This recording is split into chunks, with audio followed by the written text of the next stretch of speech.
Vet aquí que una vegada hi havia un rei tan poderós, tan estimat del seu poble i tan respectat pels seus veïns i aliats que podia considerar-se com el més feliç dels reis.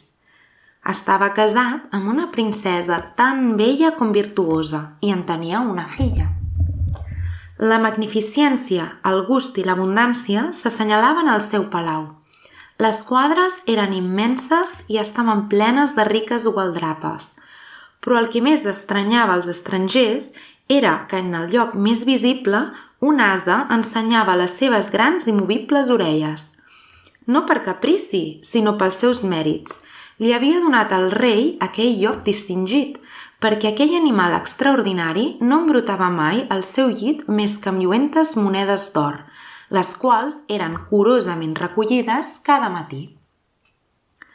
Però com que les vicissituds de la vida no perdonen ningú, siguin reis o vassalls, el cel va permetre que la reina fos atacada d'una malaltia, per la qual la ciència no trobava remei. La tristesa va ser general. L'enamorat i sensible espòs s'afligia ultramesura i feia fervents vots en tots els temples del seu reialme, oferint la seva vida a canvi de la seva esposa. La reina, sentint-se morir, digué al seu espòs inundada de llàgrimes: «No t'enfadis si abans de morir t'exigeixo una cosa, i quan jo no existeixi et venen ganes de tornar-te a casar». «No, no, volguda esposa», digué ell, «si tu et mors no podré pas viure». «L'estat», digué la reina amb fermesa, «necessita un successor i jo no t'he donat sinó una filla, però desitjo que no descedeixis a les instàncies que no deixarà de dirigir-te al teu poble, fins que trobis una princesa més bella que jo. Jura-m'ho, volgut espòs, i moriré contenta». Per fi es morí, i mai cap marit no va fer més que el rei per demostrar la seva pena per aquella mort. Però els grans dolors no duren molt de temps. De més, els nobles de l'estat es reuniren i li pregaren que es tornés a casar. El rei al·legà el jurament que havia fet a la seva moribunda muller, però el consell digué que aquella prometença era una niciesa i que importava poc la bellesa mentre la nova reina fos virtuosa i no estèril, pues això que l'estat necessitava eren prínceps per la seva tranquil·litat i defensa. Per fi, el rei comprengué la raó d'aquestes indicacions i prometé de contentar-los. Efectivament, cercà entre les princeses casadores aquella que li pogués convenir. Cada dia li portaven retrats de noies encantadores, però cap no eclipsava les gràcies de la difunta reina i el rei no acabava de decidir-se. Per desgràcia, començà a trobar que la infanta, la seva filla, no era solament bella i ben feta, sinó que sobrepassava la seva mare en talent i atractius. La seva joventut, la frescor de la seva cara, enamoraren el rei, el qual, no podent amagar la seva passió, digué a la infanta que havia decidit casar-se amb ella, puix que era l'única que podia deslliurar-lo del seu jurament. La noia pensà que es desmaiava en sentir aquella horrible proposició. Estirà els peus del seu pare i li pregà que no l'obligués a cometre un crim semblant. El rei, que ja tenia posat al cap l'absurd projecte, consultà amb un vell druida, el qual, més ambiciós que religiós, en lloc de recriminar-lo, endolcí tant com pogué el criminal projecte i encara arribà a assegurar-li que era una bona obra casar-se amb la seva filla. El rei, afalagat amb els pomposos discursos d'aquell murri, l'abraçà i tornà a palau més decidit que mai a complir el seu desig. De manera que feu dir a la infanta que es preparés a obeir-lo. La pobra infanta, molt espaordida, decidí consultar-ho a la seva protectora, la fada dels lilàs. Per tal de fer-ho, se n'anà la mateixa nit en un cotxet tirat per un anyell que sabia tots els camins. Així arribà feliçment al seu destí. La fada li digué, en veure-la, que ja sabia per què ella anava i que si feia el que ella li digués, el rei no la molestaria. «Volguda nena», continuà dient, «sense contrairar el teu pare, pots evitar-ho. Digues-li que desitges tenir una tela del color del temps i, malgrat el seu amor i el seu poder, no podrà proporcionar-te-la». La infanta donà les gràcies a la seva fada protectora i l'endemà al matí assegurà al rei que no accediria a res fins que no tingués aquell vestit. El rei reunia els obrers més famosos i els encarregà la tela i assegurà que si no arribaven a fer-la els faria penjar. No calgué pas aplicar aquell càstig perquè al cap de 2 dies van fer la tela demanada. El cel, quan està ple de bromes d'or, no és tan bonic com aquella roba meravellosa. La infanta, molt trista en veure aquell prodigi, no sabia com sortir del pas i el rei no la deixava tranquil·la a fi que donés el consentiment a la boda. Va ser necessari anar a trobar de nou la padrina. Aquesta s'extranyà molt del mal èxit del seu estratagema i li digué que provés de demanar-li un nou vestit del color de la lluna. El rei, que no podia negar-li res, manà que acudissin els seus obrers i els donà ordres tan severes que l'endemà ja tenia el vestit demanat. La infanta es quedà parada en veure l'esplendor del vestit, s'entristí molt i anà a trobar novament a la seva fada. Aquesta ho sabia tot i li digué: «O molt m'enganyo, o crec que si demanes un vestit de color del sol acabaràs per fer cansar el teu pare, que mai no podrà proporcionar-se una tela que s'hi assembli. Almenys guanyarem temps». La infanta s'avingué a això i demanà el vestit. L'enamorat rei donà sense doldre-li tocs els diamants i robins de la corona, a fi de facilitar aquell gran treball i manà que no estalviessin res per tal de proporcionar-li un vestit igual que el sol. Així, quan estigué al seu poder i l'ensenyà, tots els presents hagueren de tancar els ulls perquè els enlluernava. Què va fer la infanta en veure aquell prodigi? Estava confusa i amb el pretext que li feia mal la vista es retirà al seu dormitori, on ja l'esperava la fada, més avergonyida del que pot dir-se. «El que és ara», digué vermella de ràbia, «posarem l'indigne amor del teu pare a prova. Demana-li la pell de l'ase que a ell li agrada i el qual estima tant i que cobreix les seves despeses, i ja veuràs com no hi accedeix». La infanta, molt contenta per trobar un nou mitjà de fugir del criminal casament i creient que el seu pare no voldria sacrificar l'ase, se'n va anar a veure'l i li exposà el seu desig. Tanmateix, encara que el rei s'estranyà d'aquest nou caprici, no dubtà ni un instant. El pobre ase va ser sacrificat i la pell galantment portada a la infanta, la qual, no veient ja cap mitjà d'eludir la seva desgràcia, anava a desesperar-se, quan vingué al seu exili la seva fada. «Què hem fet, filla meva?», digué en veure com la princesa s'estirava els cabells. «Aquest ha d'ésser, al contrari, el moment més feliç de la teva vida. Embolica't amb la pell de l'ase i surt del palau i fuig tan lluny com puguis. Quan se sacrifica tot a la virtut, els déus saben atorgar la recompensa. Vés-te'n i jo em captindré que els teus vestits i les teves joies et segueixin allà on vagis. Però et dono la meva vareta màgica i no et caldrà més que picar amb ella a terra perquè aparegui a la teva presència. Vés de pressa i no t'entretinguis». La infanta besà una i 1000 vegades la seva fada protectora i li pregà que no l'abandonés, es posà la pell sobre les espatlles i després d'embrutar-se la cara amb sutge de la xemeneia, sortí del ric palau sense que la reconegués ningú. La fugida de la infanta causà molt de rebombori. La desesperació del rei, qui havia fet els preparatius d'una festa magnífica, era terrible. Va fer sortir més de 1000 soldats a cercar la seva filla, però la fada, que la protegia, feia inútils les més hàbils recerques. Mentrestant, la infanta caminava. Va anar lluny, molt lluny, encara més lluny, tot cercant un lloc on pogués amagar-se. Si en alguna casa per caritat li donaven menjar, la veien tan bruta que no la volien. Per fi arribà a una gran ciutat, al peu de les portes de la qual hi havia una granja, on la mestressa necessitava una dona que li netegés els ànecs i la corralina. La mestressa, en veure una noia que anava tan bruta, li proposà d'utilitzar els seus serveis i la infanta acceptà molt contenta, perquè estava ja molt cansada de tant de caminar. Li donaren el racó més fosc de la cuina i durant els primers dies va ser l'objecte de les bromes dels criats. Tan repulsiva la feia ser la pell d'ase que portava damunt.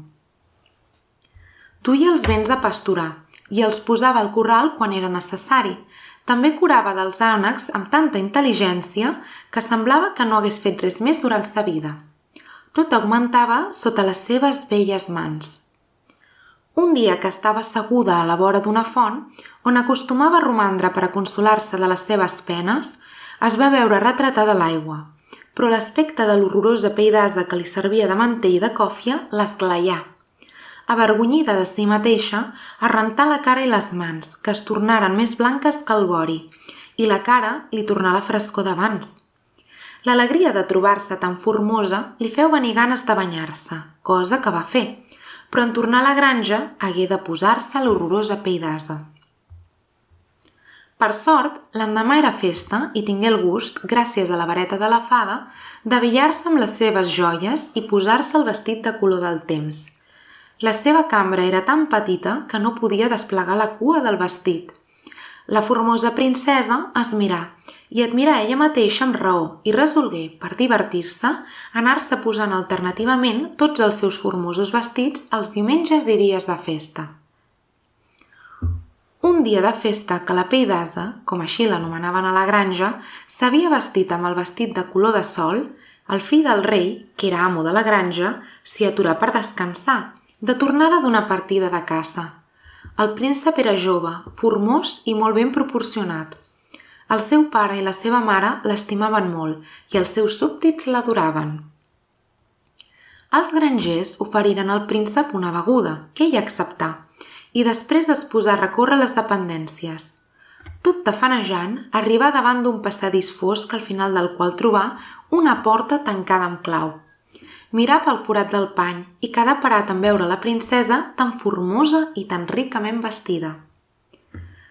Va anar a informar-se de qui era la persona que ocupava l'habitacioneta i li digueren que era una porquerola que l'anomenaven pell d'ase a causa de la pell que li servia de vestit i que era tan bruta i tan greixosa que ningú no la mirava ni parlava. Tornà al palau del rei son pare, però estava tan enamorat que no tenia un moment de repòs. Es penedí de no haver trucat a la porta i es prometé a ell mateix de fer-ho una altra vegada.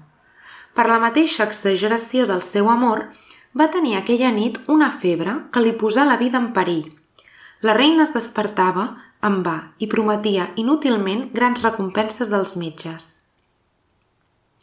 Per fi, aquests endevinaren que la causa de la malaltia no era cap altra que una pena mortal i ho advertiren a la reina, la qual, plena de tendresa, li pregà que li digués la causa del seu mal, puix que encara que volgués la corona, el rei pare baixaria ben gust al tron, o si desitjava alguna princesa, encara que estigués en guerra amb el rei, se sacrificaria tot per tal d'obtenir el seu desig. «Senyora», digué el príncep, entendrit per les llàgrimes de la seva mare, «no sóc tan desnaturalitzat que desitgi la corona del meu pare. Vulgui el cel que visqui molts anys perquè jo sia durant molt temps el més respectuós dels seus súbdits. Quant a les princeses que m'oferiu, encara no he pensat a casar-me i també sabeu que en aquest assumpte em posaré al vostre manar, encara que em costi molt». «Ai, fill meu», digué la reina, «a tot accedirem per tal de salvar-te la vida i qualsevol sia el teu desig, ara el tens concedit. Pensa que la teva mort precipitaria la nostra». «Molt bé», digué el príncep, «ja que és necessari que us digui la meva pena, us obeiré. Sí, mare meva, desitjo que pell d'ase em faci un pastís i que quan el tingui fet me'l porti». La reina, estranyada d'aquest nom tan rar, preguntà qui era pell d'ase. «És», digué un dels oficials del príncep, «la criatura més lletja després del llop, una noia bruta i greixosa que viu a la nostra granja i guarda els ànecs». «Tant se val», digué la reina. «El meu fill, en tornar de caçar, deu haver menjat un pastís fet per ella i li ha agradat. Això és un caprici de malalt i vull que pell d'ase li faci de pressa el pastís que demana». Varen córrer a la granja i es va fer venir pell d'ase per manar-li que fes un pastís pel príncep. Pell d'ase, contenta d'aquesta ocasió de donar-se a conèixer, es tancà a la seva habitació.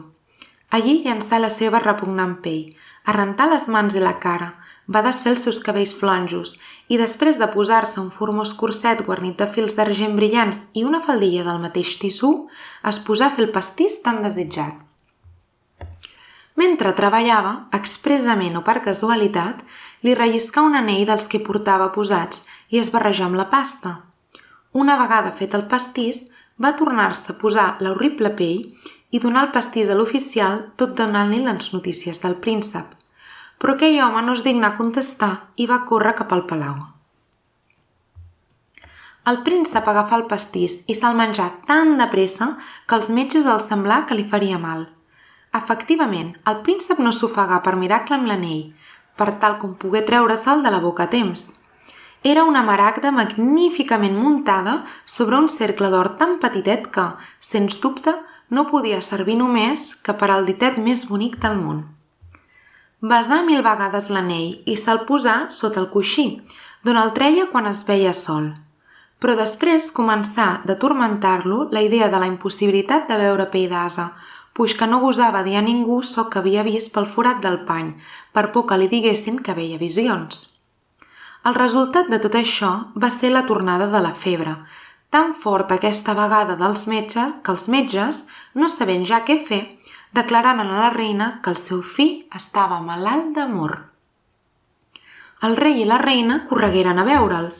«Fill meu, fill estimat, digue'ns quina és la noia que vols i jurem que t'hi deixarem casar, encara que sia l'última de les criades». El príncep, entendrit per les carícies dels seus pares, digué: «Estimats pares, no tinc intenció de fer una aliança que no us agradi i en prova d'això, digué traient-se l'anell de maragda de sota el coixí, prometo casar-me amb la persona que pugui posar-se això, sigui qui sigui. No crec, per la mida que té, que l'anell vingui bé a cap noia rústica ni a cap pagesa». El rei i la reina agafaren l'anell i després d'examinar-lo detalladament convingueren que la propietària de l'anell no podia ser sinó una noia de classe bona.